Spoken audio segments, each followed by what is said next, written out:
imagination and that there's nothing wrong, and he doesn't see a change. Well, he just asked me to marry him for Christmas. And, of course, I want to marry him. It'll be my second go-round. But I just want to make sure that it's going to be right. A while later, the side door opens and both the suspect and his visitor emerge. Dee holds the unknown lady's hand as he escorts her to her vehicle. Upon reaching the vehicle, Dee spins his guest around and takes her in his arms. The suspect kisses the mysterious woman, after which Dee sends his companion off with a pat on her ample booty. If Dee's cheating on me, I'm going to be very disappointed. And, he's starting to act like a kid. He's not acting like himself, and it's really pissing me off because he knows I've been married before. It's just changed. I'm sorry. It was just always us. And now it's not. Just a drastic change. And I want to know why.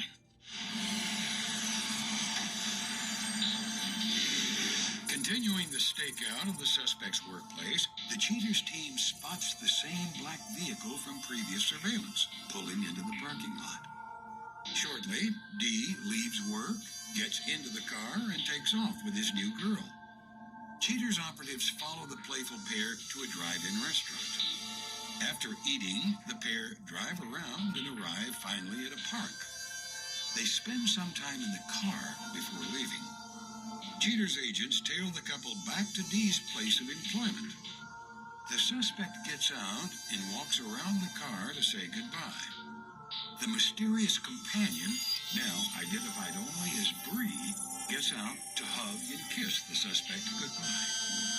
Giving Bree a firm pat on the backside, Dee sends her on her way. As the suspect returns to work, Bree drives off. As with previous days, investigators continue to watch Dee's workplace. During the day, Bree rolls up. As if on cue, the suspect steps out of the building and gets into her car. Unaware of the cheater's tail, Bree drives to a pizza parlor.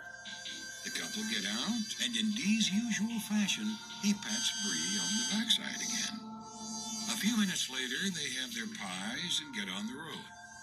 After a quick drive to a nearby cemetery, the party goes on.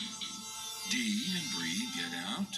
The suspect gives his paramour a few kisses before getting the pizza out and having lunch. Upon eating, the two spend some quality time romancing each other around the graves.